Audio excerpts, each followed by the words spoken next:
Right now, something a lot of folks are talking about. President Joe Biden and House Speaker Kevin McCarthy have reached a deal on the debt ceiling. Wow, right? But this deal is not done yet. It now needs to pass both chambers of Congress quickly, and that might not be easy to convince lawmakers. Many of us right now are very angry that we have been held hostage, that we find ourselves in this situation. Not one Republican should vote for this deal. It is a bad deal.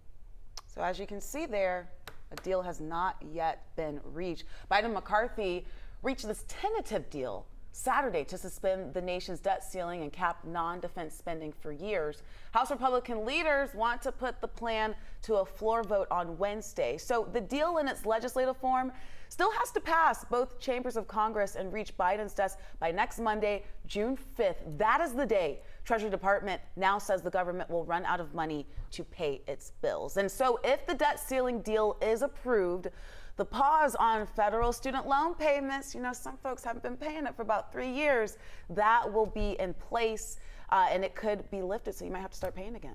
11 Live's Brittany Kleinpeter has been looking into what this means for federal student loan borrowers. She's breaking it all down for us this evening. Brittany, what can you tell us about this? That's right. So if approved, borrowers will be required to resume paying their student loans later this summer. And the financial expert I spoke with says people should also be prepared for higher interest rates as well.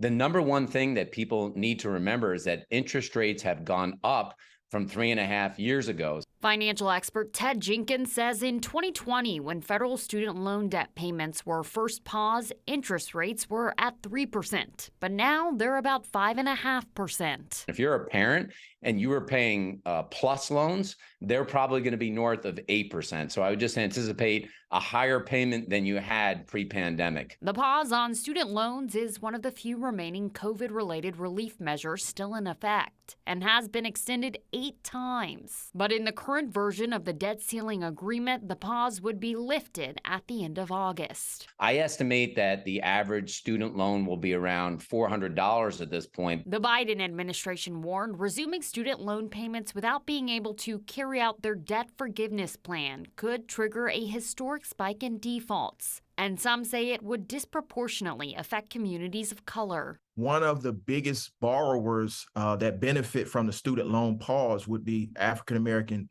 women who disproportionately have borrowed money from the government for their college education. Just last week, the National NAACP president sent a letter to Congress urging them to reject the deal. Georgia civil rights leaders say the impact of the bill would be detrimental to the growth of leaders within the Black community. The impact of the bill in Georgia cannot be understated, and we need to focus on providing aid, necessary resources to communities that are under constant attack.